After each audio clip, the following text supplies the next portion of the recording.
team for, winning the East, and they're obviously an outstanding team that'll be a tremendous challenge for us tomorrow in the game.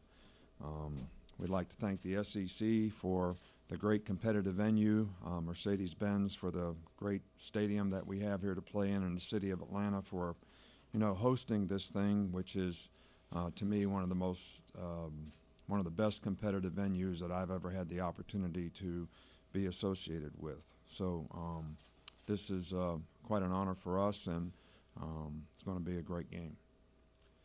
Thank you, Coach. If you have a question for Coach Saban, please raise your hand. We have microphones. Amy and Emma can get a microphone to you. Again, please give your name and affiliations. So we'll open it up for questions for Coach Saban.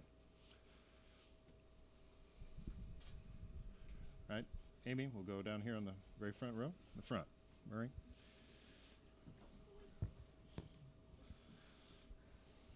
Murray Pooh, Bulldog Illustrated. Coach, with the great success you've had throwing the ball this year, and Tua having such a great year, how pleased have you been with your three running backs? Not quite in limelight they've been in the past, maybe, but what do you feel about their performance this season? Well, we feel like that having the opportunity to create balance on offense is really a key for us. We have made a lot of explosive plays in the passing game, but we feel like in a game like this, especially being able to control the line of scrimmage and allowing some of the running backs that we have to contribute in a positive way is going to be a real key to our success, because, for us, having balance on offense is always when we play the best. Coach, we'll go over to our left side, about 3/4 of the way back. AJ Spur, 90.7 WVUA. Coach, with Tua having such a stellar second half in the national championship game, in this venue against this team, do you feel that there's any added pressure on top of Tua to perform against the same team in the same venue? Not really. This is a new game, new season, new team, new opportunity. There's a lot of things for us to look forward to here. I think the key to these kinds of games is you're always focused on what's right in front of you, not something that's happened in the past or even something that could possibly happen in the future. And I think you got to play these games one play at a time, and it's important that every player on the team have that kind of focus, and I think it's going to be important for Tua to have that focus as well. Questions, raise your hand. We'll get a microphone to you.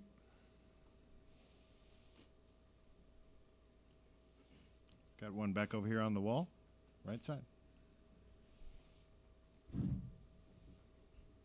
Great call, your Action Sports and News. Coach, to finish a season, start the season number one, finish the season number one is a remarkable feat in itself.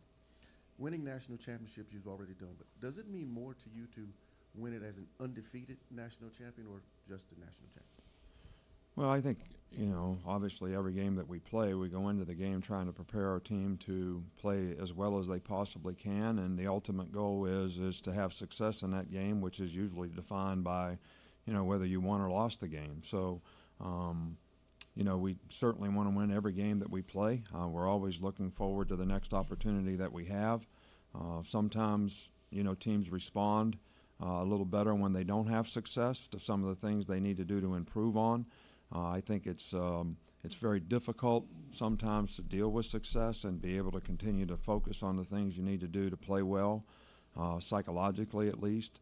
And that's always been a challenge for us and our team, and it's been a challenge for our team this year. So I don't think it matters, one way or the other. I think we're in a situation that we're in right now that if you want to control your own destiny, you need to be able to continue to have success, and I think that's what we try to focus on. Coach, we'll go back over here to our left. Paul Newberry from Associated Press. You touching on that, wanting to control your own destiny. Do you think at all about playoff scenarios and even the thought that y'all could even lose this game and still make the playoff? And you've gotten in a couple times without winning the SEC, obviously. Well, I think, our total focus is on this game. We're going to play against a really good team. It's going to be important for us to play as well as we played all year long and do it for 60 minutes in the game, every minute in the game, probably. So that's where our focus is. I don't really spend a lot of time thinking about what ifs, which, that would be a what if this happens. So not really, no. we like to focus on the game. I think it's only fair to our players as coaches, as people in our organization, and for each one of them to stay focused on what they have to do that's right in front of them, which is, this particular game against a really good team. Coach, we'll go back over to the right. Mike? Mike Griffith from Dog Nation. Coach, your team statistically has been the most dominant in SEC history, just from a number standpoint, the average margin of victory and winning by 20 points, 12 consecutive games. Has it felt like that during the regular season, and do you have concerns because your team has been largely unchallenged most of the season in the second half of football games? Well, I think that, we're certainly happy to have been able to do the things that we're able to do throughout the course of the season. You never know how your team's going to respond, but if you focus on the next play, you're not focused on the scoreboard. You're focused on not really even winning or losing, but how do I execute on the next play, which is really what we try to get our players to do. Then that play becomes the most important thing. The circumstance of the situation in the game really doesn't. All right, so hopefully, we've been able to drive that home with our players so they can stay focused even if they are in a tight game, and play the situation that is presented to them in a positive way. Okay, we'll go back over here to the left. 3/4. Coach, can we get an update on Bugs after hyperextending his knee in the Iron Bowl? Yeah, he practiced every day this week, and I think he should be fine for the game. Coach, we'll go over here to our right. Dennis? Nick, what's the latest on Tua's knee? The race is off for the last 2 games, but he did say this week it's not fully recovered. It's getting there, but it's not fully recovered. Well, from a medical standpoint, they didn't feel like he needed to have a brace on his knee any longer. He looks like he can run efficiently and effectively. He doesn't have a lot of pain or anything like that. So as far as I'm concerned, as far as we're concerned, he's medically cleared to play, and he's never ever thought that where he is right now has any effect on his ability to play. Okay, Coach, we'll go over here on the left side, midway back. Coach Cody Chaffins, Fox 5 in Atlanta. As you look at this Georgia team on film, a lot of the same players, but is there anything that stands out to you that they're doing much better than they were when you guys faced them in January? Well, I thought they were a very good team, a year ago, and I think that they present a lot of issues and problems for you on both sides of the ball. They're very well coached. They do a good job of executing whatever it is they're called on to do. I think offensively, they made a lot of explosive plays, and they've been able to control the line of scrimmage and run the ball effectively. And the quarterback, whichever quarterback has played, certainly has done his role extremely well. Jake's played really well for him, and when number one comes in, he does a really good job of executing his role, and it creates some preparation issues for you when you try to defend that. They still play really solid, sound, good defense all the time. They're physical. They run to the ball well. They got good team speed, and they played especially well on special teams. So this is a complete team that we're playing, and I think they've made improvements from a year ago. Okay, Coach, we'll stay on this right side along the wall. Brandon Sudge, Megan Telegraph. Coach, as you speak about special teams, how important is that in a game like this that could be closely contested, and then also on Georgia's end with Michael Hartman, what type of challenges does he pose on punt return? Right. Well, to me, you want your special teams to be able to control vertical field position in the game. Your specialists have to execute to be able to do that, and that's not just your punter and kicker, but it's also the skill guys who are the returners. And Miko Hardeman is as fine a returner as I've seen anywhere in the country. This year he's very explosive. He's very fast. If he gets a seam, he can certainly accelerate through it, and he's made some big plays in that regard. And so it's going to be important for our specialists to execute, but it's really going to be important for our cover teams to control, him. And I think in close games, special teams always has a huge impact, on the outcome of the game. It could be field position or it could be an explosive play that makes the difference. Coach, we'll go back over to the left, about 3/4 of the way back. Ben Jones from the Tuscaloosa News. Last night on your radio show, you talked about some of the adversity that your team has overcome this year. I was wondering if you could talk a little bit more about that, because at least on a superficial level, some people might look at a team that's won every game by 22 points and think that it hasn't gone through a lot of challenges. Well, we have internal challenges. I think every team does. And I think that, when you lose players, you have players get injured, and we've had a couple really good players on defense that were injured and are out for the year, and we've had several really good backup players that were core special teams guys that are injured and out for the year. So I think internally you always have challenges of, who's going to step up? Is that guy going to be able to play effectively for you? Are the other players on your team going to have confidence that that guy can do the job well, and how's that going to affect the chemistry of your team? So we've had those kind of challenges throughout the season. So, and I think we've handled them well. And so far, it's the next guy has done a good enough job for us. Okay, we'll go down front. AP, did you have an? AP Stedham, WHEP, Foley, Alabama. Coach, can you talk about the development of Najee Harris this season and what he's added to the offense? Well, Najee is a very talented player. He's got great size and speed. He's very effective when he has the ball in his hand, and he's a complete player in terms of being a good receiver as well as a good runner with the ball. And I think the improvement that he's made has come because of the experience that he's gained as a player. And he's a more complete player now, and we have total confidence that he can go in the game. And, Damian Harris and Josh Jacobs have both, been very productive for us as well. But I think those three guys are all really good players, and we need them all to play very well. Okay, we'll go back over here on the left. Brandon Adams from Dog Nation. Coach, you are now about to play Georgia for the second consecutive postseason. Is there any sense of anticipation with you that you could be doing a lot more of this in the years to come, playing Georgia in games like this? Well, I think Kirby has done a fantastic job at Georgia, and they've recruited well. They have good players. They do a good job of coaching them. And, we obviously have our challenges to continue to try to play at the standard that we played at. And that's something that we're going to focus on. But I have no doubt that they'll continue to have a very, very good program because I think they've established that. And I think they'll continue to do well in the future. Coach, we'll go right down here to front or left. J.D. Murray, the Red and Black. Coach, obviously Georgia got a look at Tua in the second half of last year's national championship game. How does that affect your preparation at all, and do you think that gives them any kind of advantage, knowing that most of the teams you faced hadn't seen much of him before?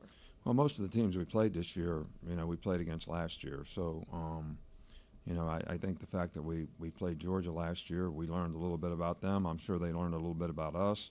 And I think, you always take some of those things into consideration, when you plan for this year's game. What worked well, what didn't work well, what do we need to change, what can we fix, what can we do better. That's the first thing we do after any game that we play is, analyze, if we played this team again, what will we do differently? So I think the answer to the question is probably yes. But at the same time, I think it's important that you do what you do well. And your players have confidence in it, they understand it, and they got to be able to go out and execute it. So I think when you make a lot of changes sometimes, maybe you're not as effective in terms of your ability to execute. Here's we'll go to our far left over here, Scott. Hey, Nick, Scott Rabelais with the Baton Rouge Advocate. Kirby is one of many former assistants you've had who've gone on to become head coaches. What qualities do you look for when you're hiring an assistant, and what things did you see in him when you hired him at LSU that maybe might have led you to think, if not then, but later on, that he might get to a level like he is now? Well, first off, you want to hire people that are knowledgeable, which usually means they're bright. Kirby is certainly very bright. You want to hire people who are a good fit on your staff. That means they're going to get along with the other people that you have working, so you work well together, as a group. And you want to have people that have goals and aspirations for what they want to accomplish and what they want to do because that's going to motivate them to do a very good job. And you know, Kirby did an outstanding job for us for all the years that he was with us, and I think the record sort of speaks for itself, and whatever he was responsible for was, you know, very, very efficient and successful. So, but those are the qualities that we try to look for. And, you know, we've been fortunate to have really good assistants. We've been fortunate to have people who work well together in our program, and I think all those people have really made a much greater, more significant impact on we've been able to accomplish than sometimes they get credit for. Coach, we'll go back over to the right, the middle. Ross. Ross Dellinger, SI. Nick, I wanted to take you back to your first SEC championship game in 2001 with LSU and Tennessee. At halftime, you were down big, didn't have your starting quarterback, starting running back. Can you kind of take us into that locker room as a young coach and the adversity that you handled there? Well, you bring up an interesting point. I think in that game, I probably made the greatest blunder of my coaching career. You know, we got behind 14-0 right off the bat. First two times Tennessee had the ball, they scored touchdowns. We got the ball. We got 4th and an inch on our own 29-yard line, you know, after a kickoff. And I say, if we don't keep the ball on offense, we may get beat 100-0. So we went for it. And John Henderson was a nose guard, and Rohan Davey was a quarterback. And John Henderson knocked the center back about to where we got in the huddle, and we didn't make it. And we went in and stopped them on defense, and they kicked the field goal. So now we were behind 17 to whatever. And I'm like, for the next 10 minutes of the game, you know, I'm thinking this is the dumbest thing you've ever done in your coaching career. And from that time on, you know, we ended up winning the game like 31-20. So we kind of played pretty well.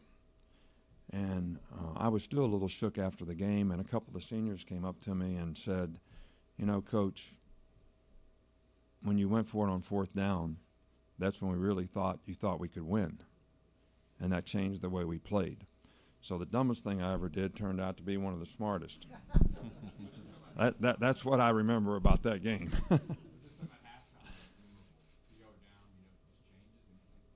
Well, you know, Rohan got hurt in the game.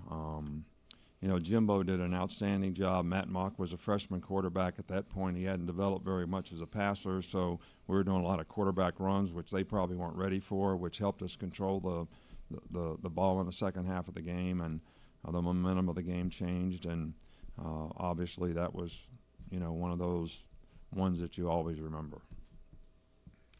Any other questions? Raise your hand. We've got another one back. We'll stay right there on the wall, and then we'll come back up front. Carl Prather, WAFF TV in Huntsville. Nick, walk us through the progression of Keaton Anderson as a player within your program, your organization, and his potential expanded role for tomorrow. Well, Keaton is a bright guy who has always been a core special teams player, and he's always been one of those players who has worked extremely hard to try to make improvements. He's never, ever gotten frustrated with his role on the team. And he's always stayed focused on what he needs to do to continue to improve and get better as a player. And, you know, this year, because we've lost now 3 DBs and a guy that's suspended for, you know, the first half of the game, his role expanded in the last game, and he did a nice job. And his role certainly may expand in this game tomorrow. But I think it's certainly a great example of someone who showed tremendous perseverance in his career to continue to work, grow, develop, and become a better player. And he played linebacker in high school, so he really wasn't a defensive back. So he didn't have any previous experience, and he's done a really nice job for us. Okay, we'll go back here in front, right, Coach, right in front of us. Dave Piper, South Atlanta Radio. Coach, Christian Miller missed a lot of time last season. What has he accomplished this season? He's been one of our most consistent performers on defense. He's understands exactly what his role is and what he's supposed to do, and he's physically talented enough to do it effectively, and he's really played well for us all season long. And by losing Terrell Lewis, in the summertime, who was also a significant player who missed a lot of time last year due to injury, the fact that Christian has stepped up big for us this year has been really important. Okay, last call for any questions. If you've got a question, raise your hand. All right, Coach Saban, thank you for your time. All right, thank you. And I would like to say that, you know, I know you all think I don't like the media, but that's not true. I think you do a tremendous amount of good things to promote our game for our fans, the people who support college football, the interest that is created in college football. I think all of you do a marvelous job, you know, at that. And I certainly appreciate what you do, and thank you for that. Thank you. Thank you, Coach.